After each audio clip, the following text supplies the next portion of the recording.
Welcome to another episode of the Owlery Book World Show. We are today going to explore the fascinating world of coffee table books with Mark Bennington. He has been a Hollywood actor.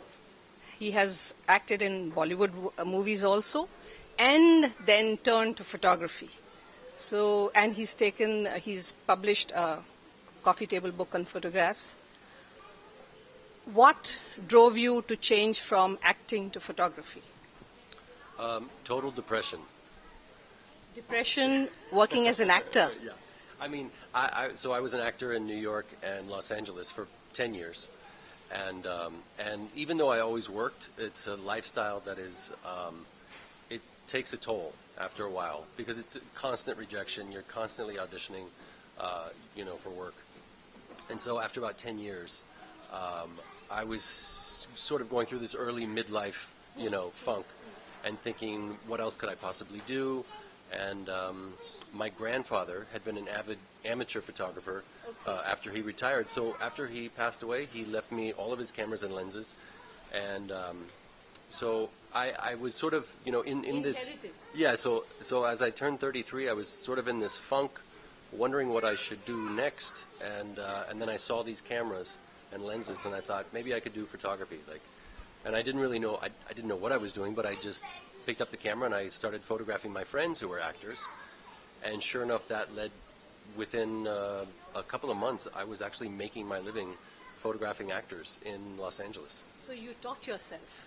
I taught myself, I taught myself, and then once I was charging people money, I realized maybe I should go back to school and actually study this. Yes. So I went back to school.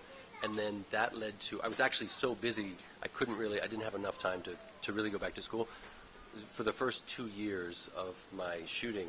And at that point, then I took a trip to, a pivotal trip in my life. I went to Italy, and that's where I met a photographer named David Allen Harvey. Okay. David Allen Harvey is a longtime National Geographic photographer. Yes. So when I was there, I met him, and that sort of changed the trajectory. Yeah. And although I continued shooting commercial work, and still do, to pay the bills. Yeah, to pay the bills. And that's a whole other topic too about being a working artist. Paying the bills and creating art. It's very difficult. Yeah, it's very difficult. So you have to sort of balance these two. And so when I met Dave Harvey, that was a real turning point. And at that point, then I did go back to school full time for photojournalism. I see. And So you have been showing your photographs anywhere? How did you come to the coffee table book? This book in particular, so my relationship with Dave Harvey grew after that. This is his first coffee table book, Living the Dream, and it's about Bollywood actors. Yeah. So that's going to be another question. So this was essentially born out of a conversation with Dave Harvey where he was saying he is a huge advocate of coffee table books. Really? And his contemporaries too, Alex Webb, Eugene Richards, all these guys I absolutely adore and admire and know, and so they're huge advocates of this kind of this way of showing your work. Showing your work. Yeah. So Dave Harvey and I had this conversation about what I could possibly do. He was essentially saying, you're getting into this as a second career, and instead of sort of, doing little projects here and there, you should really go for a touchdown and just do a book. Okay. And he said, I think you should do a book on the acting community in Los Angeles because you had been there. Because you were an actor in Los Angeles. You know that community. And there's not been a real authentic, an honest-to-God documentary book on what life is like for actors in Los Angeles. So that sort of, based on that conversation, I still was so busy with shooting, I didn't really have time to pursue that after that conversation. But about a year later, I found myself on a plane coming to India, and so that's how, instead of Hollywood, you did Bollywood.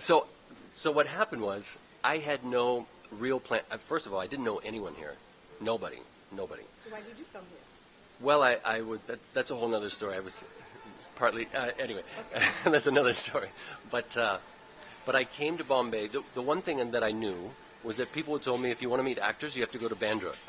Yeah. So when I got to Mumbai, then I I looked up on Craigslist Mumbai, places to stay because I didn't know anyone. And the first thing that came up was rent a room in my apartment in Bandra. I said, that's for me. So I rented this room, and this woman who was in the room next to me, she said, "What do you do?" I said, "I'm a photographer. I'm here working on a book, or working on a project about Hollywood, Bollywood, the acting communities. A photo essay on these two communities." And so I said, "What do you do?" She said, "I'm a catalyst, a professional catalyst." And I said, "Well, what do you actually do?" She said, "I make things happen." 2 days later, she introduces me to a lawyer named Jamshed, who then... Yeah, of course. Okay. Everybody knows Jamshed. Everyone knows. So he then, first and secondly, he introduced me to my wife. So anytime he asked me to go somewhere, I always go. Okay. So Jamshed then introduced me to my now very dear friend Gunit Munga, who's a producer in cinema here. So she said, I said I want to do this project on actors. She said, "I don't know any stars, but I know a lot of actors." So the very next day, she put me in touch with 10 actors. She set up 10 meetings with different actors. And that whole next week, I just photographed, met with these people. I'd never interviewed anyone before. There's a lot of text in the book. There's a lot of text. So this is my real huge, and a huge part of the story is I had never seen a Bollywood film. I didn't know anything about the acting fraternity, the family dynasties. Like, I didn't know anything. But you had a background of being in the profession. Yes. So that was a big entry into... And that actually is what makes this book so unique, is that I am an outsider with this sort of insider, from the people that I've met here in Mumbai, I've sort of got an inside access, even though I'm an outsider. And that gives a very different perspective as well, which you can see in the book. Yeah. But then you started off wanting to make a coffee table book. Yeah. That was how you started. It was not that you had a series of photographs and then you put it together. No.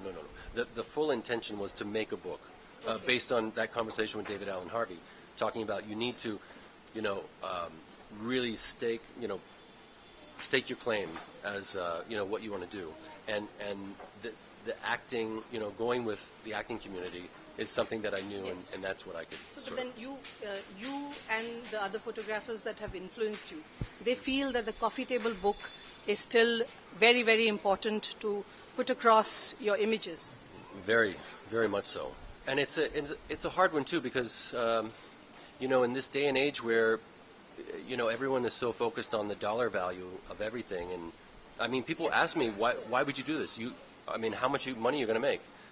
Obviously, it's not about making money. I'm not going to make anything from this. You don't. You don't make anything from this. But you do it so that, you have this body of work. And you've set out to, I set out to achieve this goal and this theme. And I feel like I accomplished it. And then who knows what that will lead to. That's sort of a calling card for other work as well. Yeah. But is there any other way you have shown your work other than in this book? Exhibitions. And what do you think about multimedia? Isn't that one option? Or that is certainly an option. Yeah, for sure. But it's a different. Well, it's an option that it's available to anyone.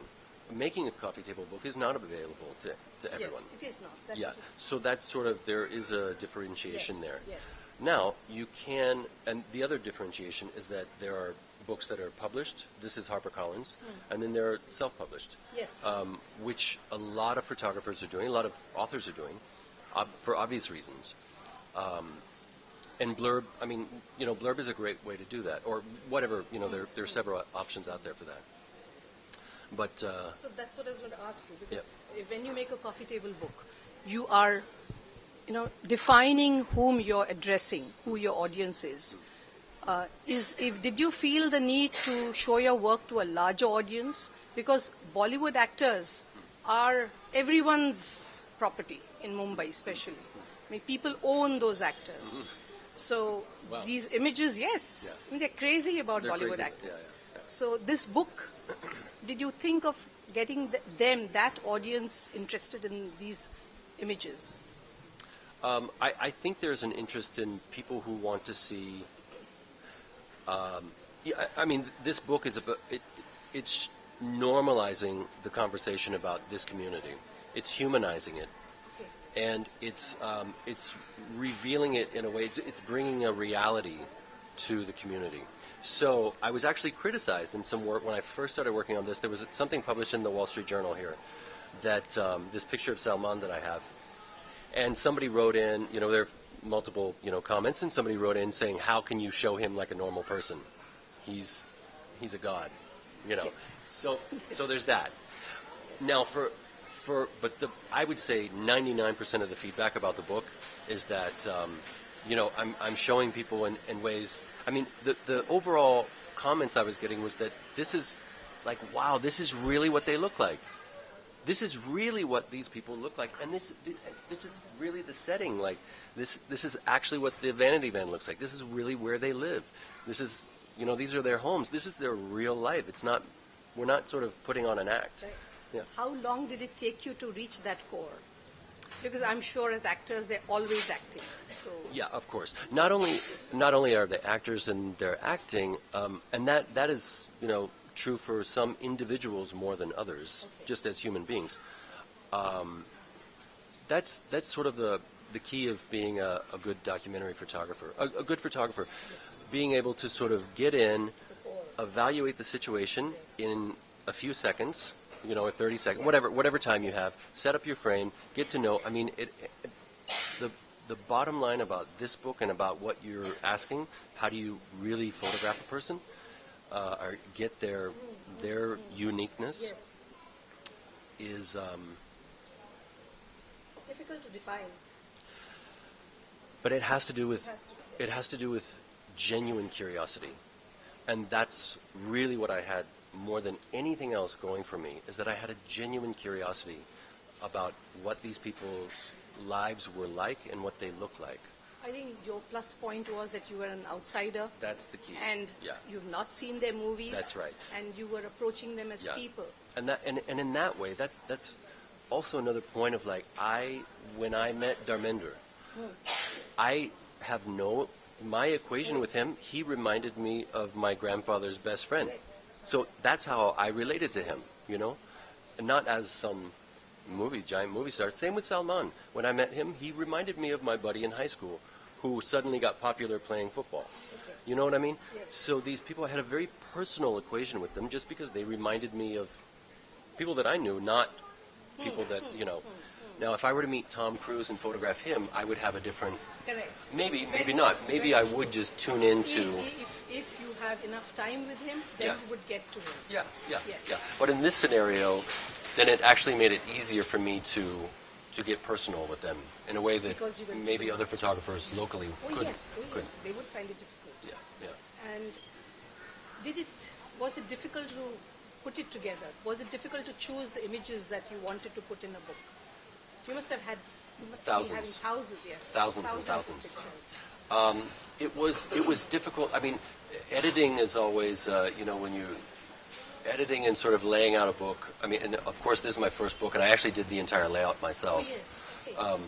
So, and then I put everything together, and then I gave it to HarperCollins, and they said, "Great," and then that was the it. text editing? Everything myself and my wife. She was a huge. Yeah, I'm a terrible speller, so thank God, she's a great writer. So she helped me with that. But seeing what.